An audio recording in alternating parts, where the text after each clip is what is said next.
Hello, this is Jason Rock. I decided to do my project on global supply chain issues, and I'm going to do a really cool PowerPoint with voice. So please don't fall asleep. I know these can be boring, but I'm going to make it entertaining as possible. So let's go ahead and dive in. I found this a really interesting topic. Some of the things I want to go over are greater risk in supply chain globally, complexity, poor management, outsourcing, the quality, and human rights issues. So with that said, we will talk about risk. I was able to pull some information from Supply Chain Management Review magazine, and J. Paul Dittman from the University of Tennessee says that risk is something that all companies must accept when considering the global supply chain. So in other words, it's inevitable. It's more about how are we going to plan for these disasters and what can we do to prevent them rather than eliminate them. So some issues that are common or risks that are common would be quality and safety challenges, support shortages, legal security, and environmental compliance. So like weather, natural disasters, things like that.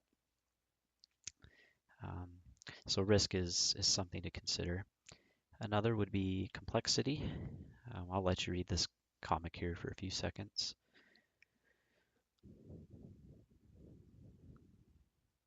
So as you can see here, it's as the supply chain gets bigger, it gets more complex, of course. Um, the longer it takes to move up and down your chain. And here you can see the older character in the comic has a lack of understanding and communication among the social network and doesn't really seem to be surprised. It's just kind of the norm. So very common challenge. And another one I found talked about poor management. So I'll let you read that one.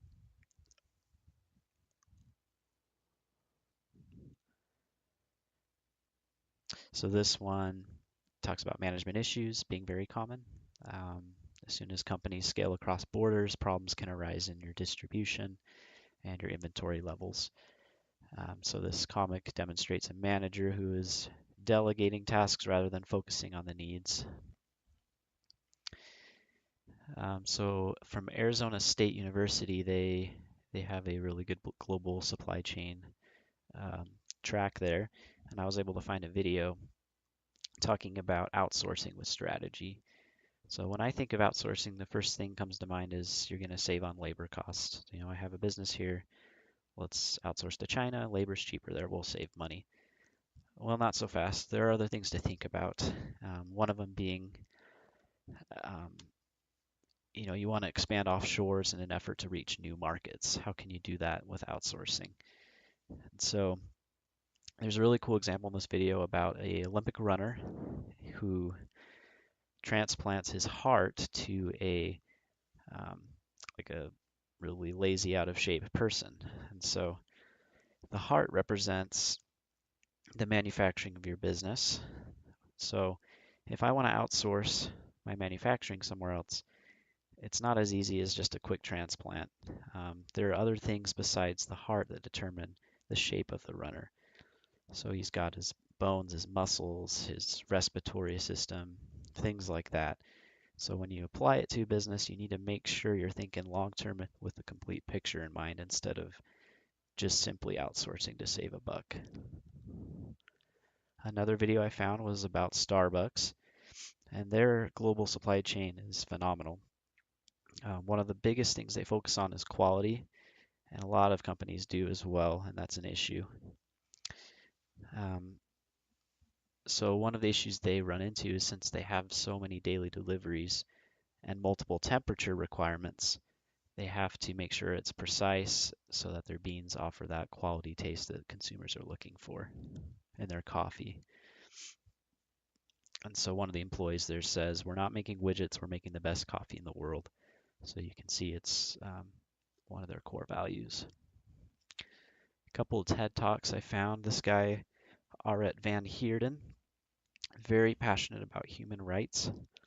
And so he's talking about how in the global supply chain you can run into things like poor working conditions, child labor, forced labor, and even human trafficking. So really what I got out of this was there's just a lack of awareness with human rights in the global supply chain. A lot of miscommunication and a lot of uncertainty with what's going on in these working environments. And so what he's trying to do is regulate this more, try to get governments involved. And he says that every human right comes down to a very simple proposition, and it's, can I give this person their dignity back? So it's quite unfortunate that people's dignities are even being jeopardized with this. One misconception about outsourcing was clarified by Augie Picado, and he's an expert in global supply chain as well. And that is that outsourcing is replacing jobs, and that's not the case. You can see here from 2000 to 2010, there were 5.7 million manufacturing jobs that were lost, but 87% of them were replaced by machines. So that means only about 1 out of 10 were lost due to outsourcing. So improvements in technology are really what's changing the game in this manufacturing. And so we're not the only country doing it, everyone else is doing it.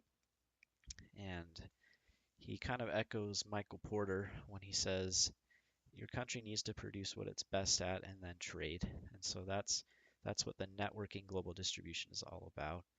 Is shared production allows us to manufacture high quality products at a lower cost.